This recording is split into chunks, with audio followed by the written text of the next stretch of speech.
Alhamdulillahirobbilalamin. Wassalatu wassalamu ala asyrofil anam wa ala alihi wa ashabihi wa man tabi'ahum bi ihsan. Wa asyhadu an la ilaha illallah wahdahu la syarika lahu lahul mulku wa asyhadu anna Muhammadan abduhu wa rasuluhu wa muhammadun ila ihsan.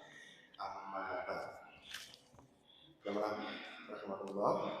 Alhamdulillah kita kembali dipertemukan oleh Allah Subhanahu wa taala untuk melaksanakan sholat maghrib secara berjamaah yang dilanjutkan dengan kita menghadiri majelis ilmu.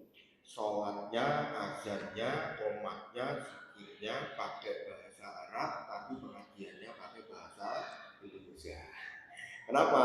Kemarin saya pembahasan ini di tempat yang lain. Jadi di berbagai agama itu ada istilahnya bahasa agama. Saya lupa istilah spesifiknya apa. Dulu ada yang pernah baca bahasa agama. Kalau bahasa internasional kan lingua franca, gitu kan, bahasa Inggris, bahasa Mandarin dan sebagainya. Ada namanya bahasa agama. Misalnya orang Yahudi bahasa agamanya Ibrani. Kalau orang Hindu itu bahasa Sanskerta. Kalau orang Islam atau agama Islam itu bahasa agamanya adalah bahasa Arab. Itu hal-hal yang sifatnya mahdoh atau ibadah murni diucapkan dengan bahasa Arab. Tidak boleh diganti dengan bahasa setempat. Kenapa? Kok ada hal-hal yang harus dengan tetap berbahasa Arab? Jawabannya ada dua. Yang pertama adalah untuk mempersatukan umat Islam sedunia. Dengan orang Jatinom kalau pergi ke Kazakhstan, azannya kan sama, Allahu Akbar dengan logat daerah masing-masing ya pastinya. Jenengan ke Rusia ada masjid, azannya sama. Jenengan ke Afrika, Al-Fatihah lebih kurang yang dibaca sama. Dimanapun jenengan ada ketemu orang Islam, ada hal-hal yang diucapkan dengan pengucapan yang sama, dengan merasa sama-sama membaca yang sama, walaupun beda etnis, beda warna kulit dan sebagainya, rasa suka sesama muslim itu akan tetap terpelihara. Bayangkan ada orang dengan apa fisiknya, orang Afrika, orang apa, kok membaca seperti yang jenengan baca, pasti senang, sama-sama amin gitu. Kemudian hikmah yang kedua, kenapa ada hal-hal yang tetap diucapkan dengan bahasa Arab, tidak boleh diganti dengan bahasa daerah setempat, adalah supaya kalau ada perbedaan pendapat itu mudah untuk dipertemukan. Kalau kita berbeda pendapat, dasarnya terjemahan, yang satu juga terjemahan, beda penerjemah, itu nggak akan ketemu. Karena kadang penerjemah itu kan subjektif, ya kan? Kadang penerjemah itu subjektif. Jadi ada yang menerjemahkan wamsahu birusikum, itu ada yang usaplah kepala kalian. Ada yang menerjemahkan usaplah sebagian kepala kalian. Tergantung orangnya siapa ya. Nah, untuk menyatukan itu, kalau dengan terjemahan nggak ketemu, ya udah kembali ke teks Arabnya. Bunyinya gimana? Wamsahu birusikum, dianalisa secara bahasa Arab. Itu ya. Kemudian salawat juga salam semoga Allah berlimpahkan kepada Rasulullah SAW yang telah mengajarkan kepada kita untuk menjadi seorang muslim yang terus belajar. Di kajian kita yang sebelumnya kita membahas kisah Nabi Yusuf alaihissalam, bagian ketika Nabi Yusuf akhirnya dipenjara dan ketemu dengan dua orang pemuda yang minta ditafsirkan mimpinya. Nah, kenapa pada akhirnya Nabi Yusuf harus dipenjara sebelum nanti pada akhirnya jadi Menteri Ekonomi di Mesir? Yang kemarin saya sampaikan, hikmahnya adalah supaya Nabi Yusuf pernah merasakan menjadi rakyat yang paling jelata. Nabi Yusuf ketika masuk di Mesir, masuk di Syam, masih tinggal dengan bapaknya yaitu Nabi Yakub. Yusuf ini dikenal sebagai anaknya Nabi Yakub, cucunya Nabi Ishak, dan cicitnya Nabi Ibrahim. Bapak, mbah, dan buyutnya semuanya adalah Nabi. Sangat ningrat. Orang belum apa-apa langsung segan dengan Yusuf. Ketika Yusuf sampai Mesir, biarpun dalam kondisi terjual sebagai budak dengan harga yang murah, pembelinya kan menteri. Namanya kitfir itu kan, pembelinya adalah menteri yang memperlakukannya sebagai anak sendiri. Dengan kata lain, Yusuf itu ketika di Mesir dikenal masyarakat sebagai anak angkatnya menteri. Gak ada orang berani nyenggol gitu. Nah, jadi dengan latar belakang yang sangat ningrat itu, maka Yusuf harus pernah merasakan jadi rakyat yang paling jelata, yaitu penghuni penjara, agar nanti ketika jadi menteri ekonomi di Mesir supaya kebijakannya pro rakyat, biar ngawur, biar tahu ini kalau bensin dinaikkan misalnya, rakyat rasanya gimana, dengan pernah tahu rasanya jadi rakyat, sangat menderita enggak itu dan seterusnya ya. Nah, ketemu dengan dua pemuda, masing-masing punya mimpi. Yang satu bermimpi memeras anggur untuk raja, memeras anggur ya. Kemudian yang satunya bermimpi membawa roti di atas kepala, rotinya dimakan oleh burung. Nabi takwilihi inna naraka minal muhsinin. Ceritakan kepada kami tafsir mimpi itu, sesungguhnya kami melihatmu termasuk orang yang berbuat kebaikan. Nah, kemudian Nabi Yusuf menjawab, nanti jatah makan kalian tidak akan, sebelum jatah makan kalian datang, aku pasti bisa menceritakan takwil mimpi itu. Layak dia umat no'amu turzakonihi illa nabba'tukuma bitakwilihi qabla ayyatiyakuma. Nabi Yusuf menjawab seperti itu. Dan mimma 'allamani rabbi, hal itu, takwil mimpi itu termasuk hal yang diajarkan oleh Tuhanku kepadaku. Nah, lalu Nabi Yusuf mulai dakwah. Jadi setelah ada orang yang bertanya, Nabi Yusuf menjanjikan pasti bisa menjawab. Artinya yang bertanya kan pasti akan mendengarkan apapun yang dikatakan oleh Nabi Yusuf. Ya kan? Ada orang tanya, ya nanti saya akan jawab. Mesti ngomong apa ya. Maka Nabi Yusuf menggunakan kesempatan itu untuk menyampaikan hal yang paling penting, yaitu dakwah tauhid. Dimulai dengan la ilaha kemudian illallah. Nah, la ilahanya di mana? Nabi Yusuf mengatakan, inni taraktu millata qaumin la yu'minuna billahi wa hum bil akhirati hum kafirun. Sesungguhnya aku meninggalkan agama satu kaum, yaitu penghuni istana dan seluruh penduduk Mesir. Aku meninggalkan agama satu kaum yang tidak beriman kepada Allah dan ingkar terhadap hari akhir. Jadi orang Mesir disebut oleh Nabi Yusuf sebagai kaum yang tidak beriman kepada Allah. Padahal di ayat-ayat sebelumnya yang pernah kita baca kan gini, Kitfir bapak angkatnya itu menasehati istrinya yaitu Zulaikha setelah gagal memfitnah Yusuf, kan mengatakan wastaghfiri lidzambik, istighfarlah atas dosamu. Kenal istighfar itu artinya kan kenal dengan Gusti Allah. Dengan istighfar artinya ada sisi dia beriman kepada Allah. Kemudian para ibu-ibu yang merasani Zulaikha, kemudian oleh Zulaikha disuruh melihat Nabi Yusuf, tangannya sampai dilukai sendiri. Mereka kan ketika melihat Nabi Yusuf takjub dengan ketampanannya, mengatakan hasyalillah, kesucian adalah milik Allah. Mereka kenal dengan Allah, mengenal istighfar kepada Allah, mengenal kalimat kesucian hanya milik Allah. Kok oleh Nabi Yusuf disebut la yu'minuna billah, tidak beriman kepada Allah? Maksudnya gimana? Maksudnya adalah mereka mengenal Allah itu ada.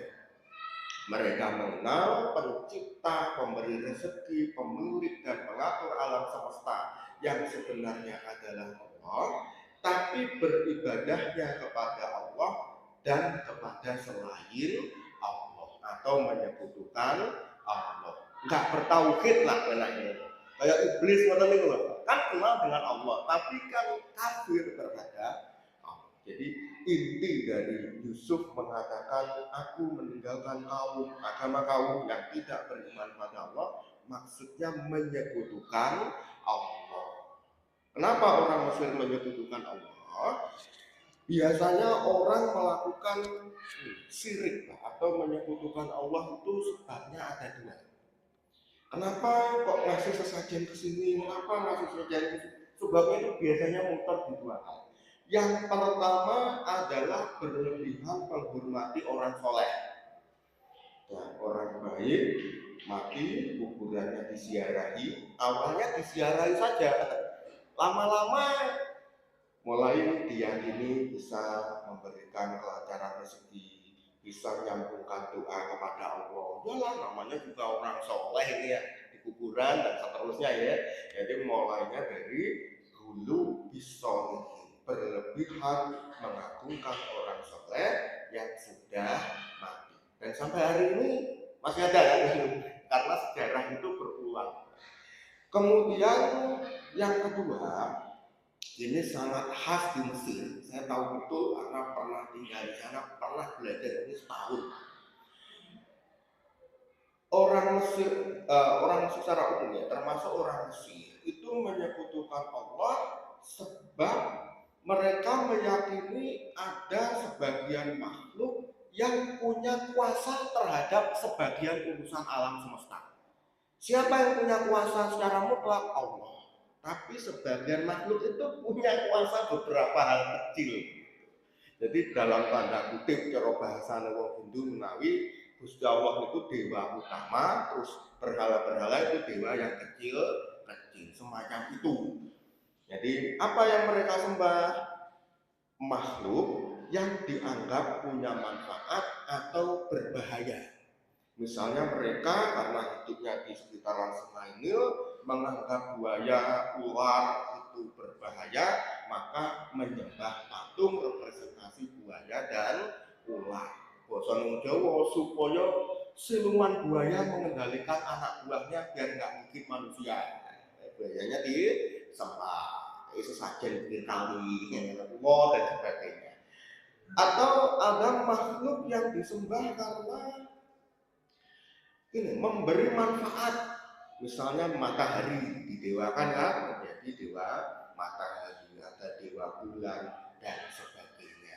Jadi orang-orang Mesir itu mereka mengenal Allah ada, mengakui pencipta, pemberi rezeki, yang memiliki dan mengatur alam semesta secara umum adalah Allah, tapi ibadahnya kepada Allah dan selain Allah karena berlebihan menghormati orang soleh atau meyakini sebagian makhluk punya kuasa terhadap sebagian urusan alam semesta. Itu tidak beriman, maksudnya syirik. Kemudian wahum bil akhirati hum kafirun, dan mereka ingkar terhadap hari akhir atau akhirat.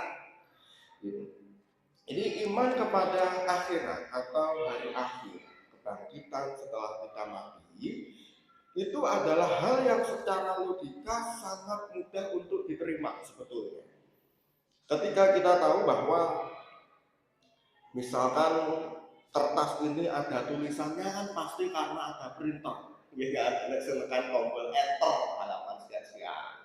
Teh ini ya mesti ada singkat kamu. Kemudian kursi ada yang membuat dan seterusnya. Alam semesta juga pasti ada yang membuat, yaitu Allah. Yang membuat alam semesta termasuk manusia ini yaitu Allah itu ternyata bisa membuat manusia Berarti kalau manusia pernah ada lalu mati, oleh Allah dibikin lagi, itu pasti lebih mudah. Ya kan? Mamanya HP saya ini remuk suatu hari hilang, gitu. Pabriknya bikin lagi mesti lebih mudah karena pernah ada. Begitupun manusia pernah diciptakan oleh Allah, artinya untuk menciptakan ulang nanti di akhirat, membangkitkan, itu pasti lebih mudah. Secara logika demikian, dan secara realita di kalangan umat terdahulu Allah mengadakan berbagai kasus di mana orang mati bisa dihidupkan lagi. Misalnya yang disebutkan di surat Al-Baqarah misalnya adalah berkaitan dengan umatnya Nabi Musa, terjadi pembunuhan, nggak ada saksi, nggak ada bukti, nggak ada CCTV. Lalu gimana? Allah perintahkan Bani Israel untuk menyembelih sapi. Lalu sebagian tubuh dari sapi itu dipukulkan ke jenazah, jenazahnya hidup lagi sementara sekedar untuk bersaksi yang membunuh saya si itu misalnya. Kemudian di antara contoh lain Nabi Ibrahim. Nabi Ibrahim pernah bertanya kepada Allah, kaifa tuhyil mauta? Bagaimana cara engkau menghidupkan mereka yang telah mati? Oleh Allah diperintahkan untuk fahud arba'atan minat toir. Tangkap, kamu ambil 4 ekor burung, kamu bunuh, kamu cincang-cincang, bagian tubuh sebagian kamu letakkan di sana, di sana, di sana, di sana, kamu panggil yakti naka saknya. Pasti burung itu hidup lagi, datang terbang ke arahmu dengan cepat. Nah, di umat-umat terdahulu, kisah tentang orang yang mati atau hewan mati bisa hidup lagi diadakan oleh Allah agar masyarakat tidak mengingkari adanya akhirat. Ya kan, supaya orang sepakat bahwa yang mati itu bisa hidup lagi. Tapi ternyata orang Mesir tetap mengingkari hal ini secara umum. Saya mengatakan secara umum karena sebagian kecil orang Mesir ada yang meyakini adanya akhirat. Buktinya apa? Bukti orang Mesir sebagian meyakini akhirat itu adalah ketika misalkan raja atau pembesar Mesir kuno mati, kan nggak dikubur begitu aja, dikubur terus dikasih harta benda, kucingnya itu dikubur dan sebagainya. Buat apa? Untuk menemani di alam baka. Berarti sebagian dari mereka meyakini adanya hari akhir, tapi secara umum ingkar. Jadi menyekutukan Allah dan ingkar terhadap hari akhir. Itulah agama mayoritas penduduk Mesir ketika Nabi Yusuf hidup. Bayangkan Pak, Nabi Yusuf ngelokne wong Mesir, mengkafirkan penduduk Mesir, di penjara tempatnya orang-orang Mesir juga di penjara. Bayangkan dengan contoh-contohan aja, mengkafirkan orang Indonesia, masyarakat Indonesia kafir, murtad karena berundang-undang apa misalnya kan? Jangan muni kono ning pasar untuk keruyu apa meneh muni teng penjara. Itu kalimat yang sebetulnya sangat berisiko. Tapi Nabi Yusuf namanya dakwah tauhid harus disampaikan. Tadi yang saya ngomong umpama jeneng apa itu contoh-contoh aja loh. Saya ngomong Nabi Yusuf. Kemudian Nabi Yusuf melanjutkan. Sekali lagi saya ingatkan, yang dikatakan Nabi Yusuf ini dengan bahasa Ibrani, bukan dengan kutipan bahasa Arab. Ini karena dikutip oleh Allah dalam Quran, ya diterjemahkan oleh Allah dalam bahasa Arab. Maka dalam tanda kutip ya. Nabi Yusuf melanjutkan, wattaba'tu millata abai Ibrahim wa Ishaq wa Yaqub ma kana lana an nusyrika billahi min syai'. Aku mengikuti agama bapak-bapakku, yaitu Ibrahim, Ishak dan Yakub.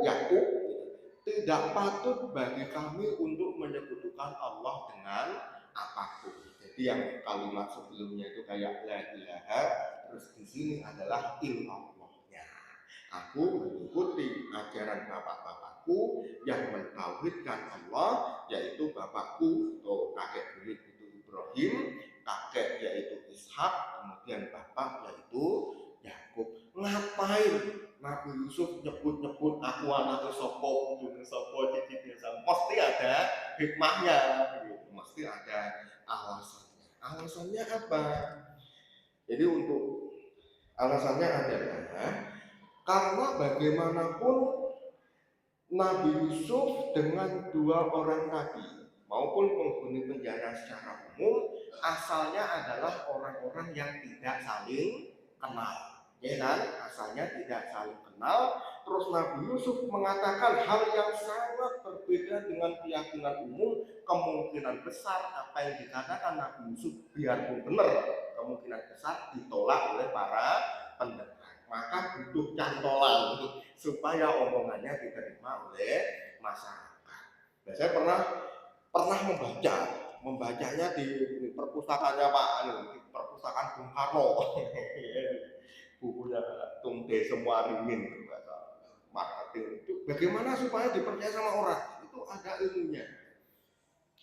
Jadi ketika kita ingin laris dalam hal apapun, kuncinya adalah dipercaya oleh orang. Makanya Muhammad SAW sebelum jadi nabi dikondisikan oleh Allah supaya dikenal oleh masyarakat sebagai al-amin atau orang yang terpercaya.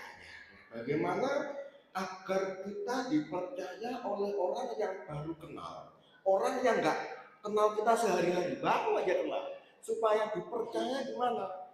Di antara caranya adalah penampilan.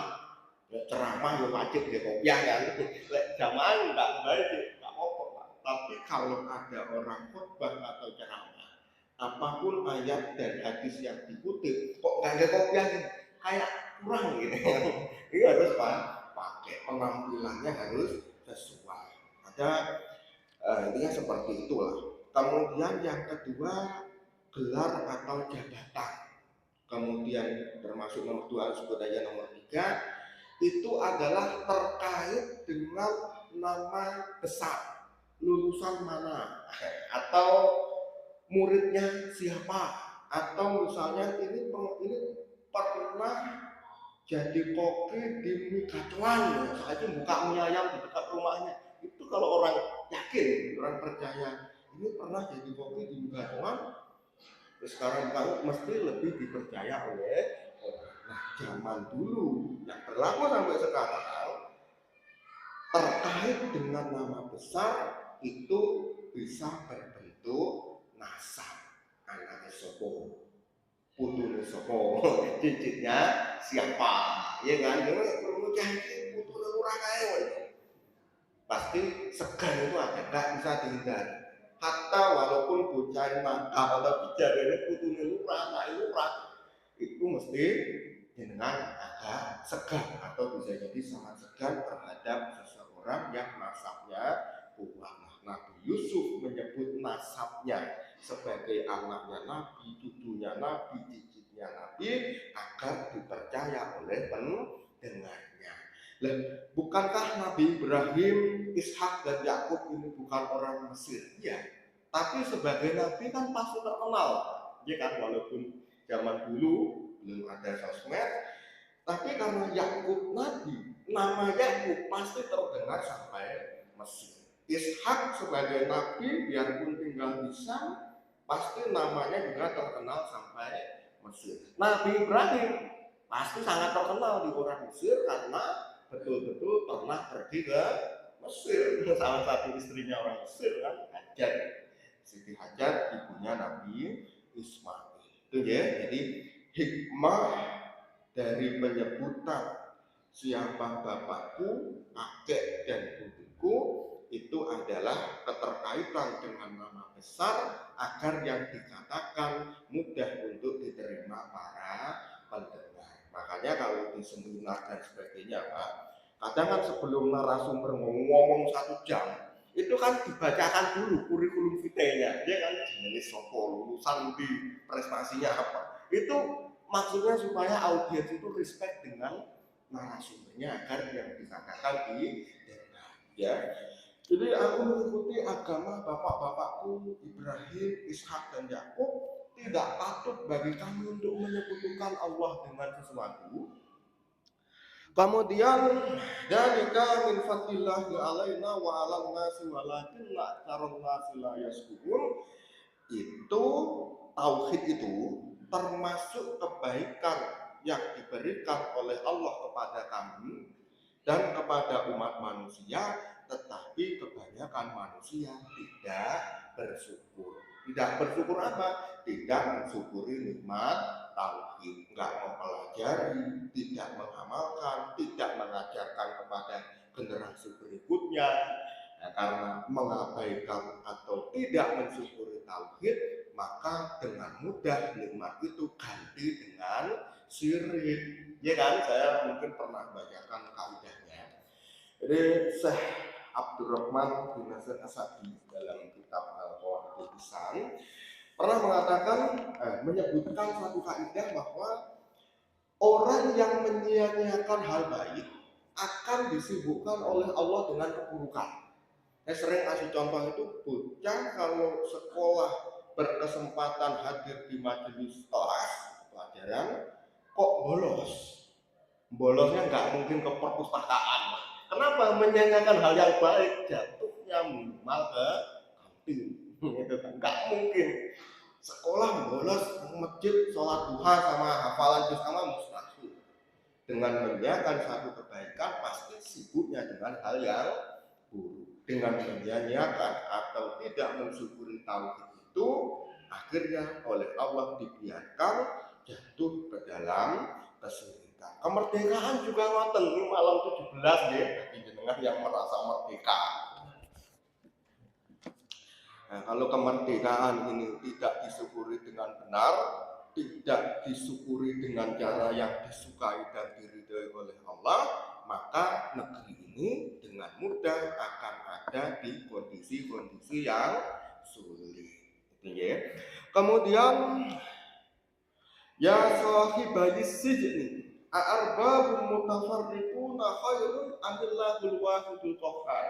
Wahai dua penghuni penjara, menurut kalian yang lebih baik itu Tuhan yang berbilang atau satu Tuhan yang maha kuasa? Itu pertanyaan retorika, pertanyaan retoris, pertanyaan yang jawabannya pasti ditanyakan untuk memastikan satu hal. Menurut jenengan yang jeding sebenarnya lawannya dibuka atau ditutup? Ini kan jawabannya jelas. Pertanyaan retoris. Jadi Tuhan itu enaknya satu apa banyak? Jangan Tuhan lah. Takmir ketuanya lebih dari satu ya berantem, ya kan? Tukang undang ustadz dari satu masjid, kalau yang bagian undang ustadz itu lebih dari satu, pas jadwal khutbah yang takmir ini undang ustadz, kok sama-sama datang sekali. Apalagi alam semesta Tuhannya lebih dari satu, pasti ambiar. Tuhan satu, pengennya Adam dan Hawa sebagai manusia pertama, terus Tuhan satunya pengennya Adam dan Allah pengennya untuk enggak mesti perang sejak zaman dulu. Maka yang benar, logis dan masuk akal, Tuhan itu harus satu. Yang benar itu tauhid, mengesahkan Allah Subhanahu wa taala. Ma ta'buduna min dunihi illa asma'an sammaytumuha antum wa aba'ukum ma anzalallahu biha min sultan il hukmu illa lillah amara alla ta'budu illa iyyah dzalika dinul qayyim walakinna aktsaran nasi la ya'lamun. Ma ta'buduna min dunihi illa asma'an sammaytumuha antum wa aba'ukum. Apa yang kalian sembah selain Allah itu hanyalah nama-nama saja yang diberikan oleh kalian dan bapak kalian. Bapak kalian disebut, kenapa enggak kalian aja, tapi kalian dan bapak kalian, karena kalian melakukannya itu kan meniru bapak-bapak kalian. Jadi yang kalian sembah selain Allah, sebutan Tuhan atau ilah selain Allah itu hanyalah nama yang kalian berikan yang tidak ada di kenyataan. Kemudian ma anzalallahu biha min sultan, Allah tidak menurunkan kekuasaan sedikit pun untuk hal itu. Jadi Allah tidak memberikan hak ketuhanan sama sekali kepada yang lain. Inil hukmu illa lillah. sesungguhnya keputusan hukum itu hanyalah milik Allah. Amaro Allah ta'budu illa iya. Allah perintahkan supaya kalian hanya beribadah kepadanya.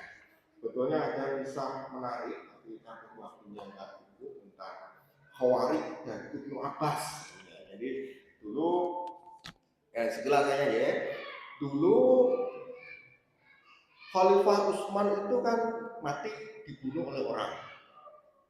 Sepupunya Utsman namanya Muawiyah, Gubernur Syam, menuntut agar pembunuhnya Utsman segera ditangkap dan dikisos.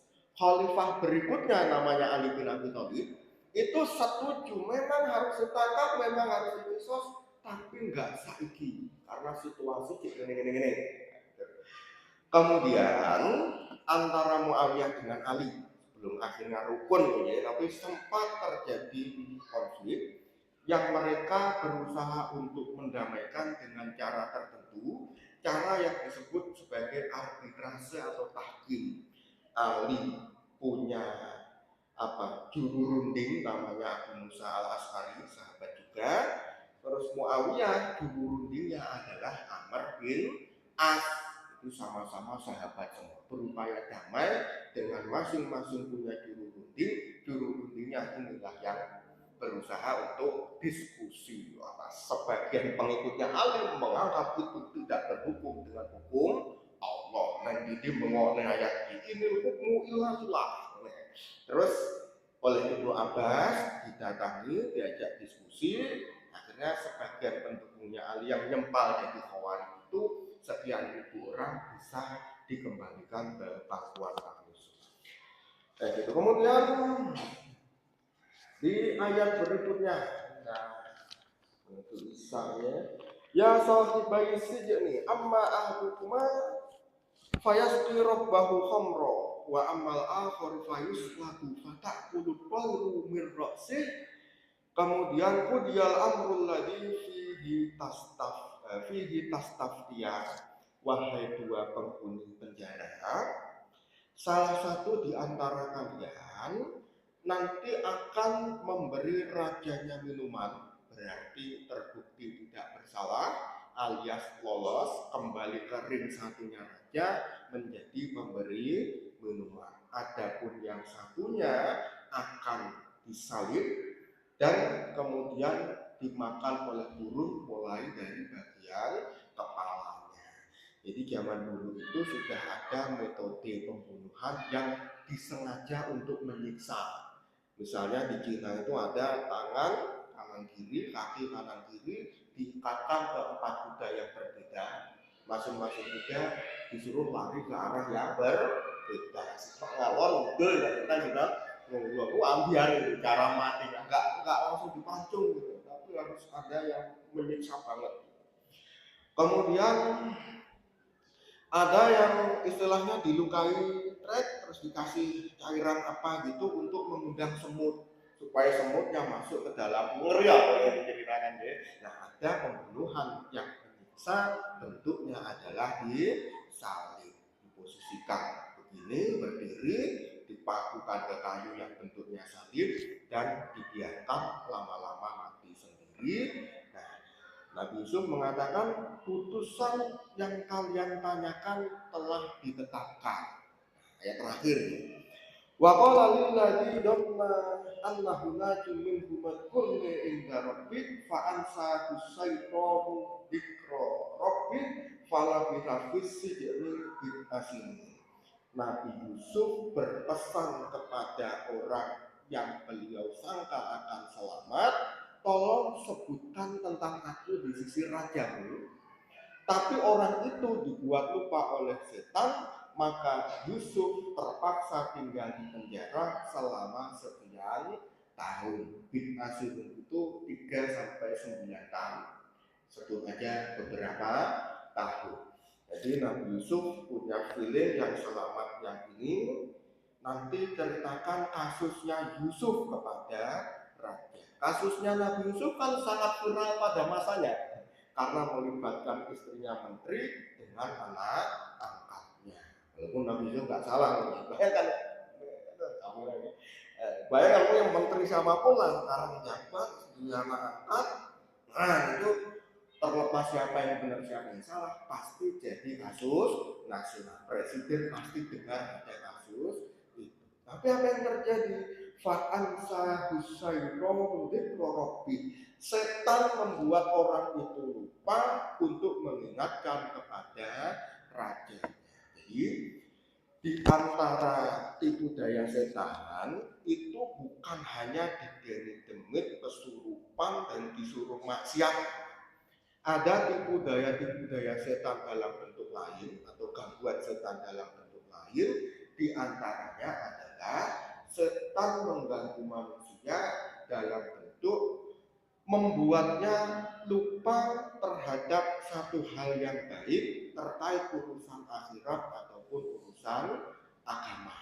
Lali gitu. Itu diantaranya disebabkan oleh setan. Makanya obatnya adalah zikir. Saya pernah baca kan ya, obat dari setan atau menghindari setan dengan zikir. Di surat Al-Kahfi Allah berfirman, wala taqulanna li shay'in inni fa'ilun dzalika ghadan illa ayyasha Allah wa rabbaka idza nasib. Jangan sesekali kamu mengatakan tentang satu hal aku akan mengerjakannya besok kecuali insya Allah sebutlah nama Tuhanmu ketika kamu lupa. Jadi minggu depan saya akan ke Malang, lupa nggak mau bilang insya Allah. Ingatnya besok lah, besoknya tetap mengatakan insya Allah. Secara khusus itu, secara umum kalau lupa urusan apapun itu sebutlah nama Tuhan. Andai kata itu lupanya karena setan, dengan zikir gangguan setan hilang, jangan pasti bisa ingat. Dan saya pernah membuktikan itu. Dengar kalau subhanallah apapun dibaca lah pokoknya zikir itu akhirnya ingat Pak. Tapi andai kata lupanya itu bukan karena setan, insya Allah juga bisa diingatkan karena zikir adalah sebab rahmat. Tapi nggak mesti loh ya. Maksud saya ada hal-hal yang memang Allah Maha tahu sebaiknya jenengan lupa. Memang harus lupa. Biar apa? Biar rahmat, bentuk rahmat kepada kita. Saya pernah punya uang waktu kuliah dulu 50 pon besar, 50 pon kayak 80.000 lah. Lupa kalau punya uang segitu ada di kantong pas nyuci baju. Biasa kan diambilin kantongnya, tak ada isinya. Ngomong saya ke pon itu lupa yang kemarin ternyata dipersiapkan oleh Allah sebagai bentuk rahmat. Bayangkan jenengan pas sholat kelingan film dono kasih hidro bahaya. Makanya lebih baik dibuat lupa untuk hal-hal tertentu. Tapi tetap perlu untuk zikir. Gitu ya. Jadi kemudian terakhir malah dikafir sejadi bikasunin, maka Yusuf terpaksa tinggal di penjara selama sekian tahun. Jadi masuk penjara yang menjebloskan adalah Kifir, bapak angkatnya sendiri, pasti sangat kecewa. Di penjaranya menjadi bertahun-tahun kasusnya mangkrak nggak ditangani, gara-gara orang yang ditolong orang itu pasti di hati sangat sakit. Jadi Allah biarkan Yusuf di penjara dalam kondisi yang lama, dalam kondisi sangat kecewa akan tahu rasanya, supaya nanti kalau jadi menteri ekonomi Mesir kebijakannya tidak menyakiti rakyat kecil. Karena sudah tahu rasanya dikecewakan. Ya, saya ucapkan terima kasih sudah waktu Isya. Wassalamualaikum warahmatullahi wabarakatuh.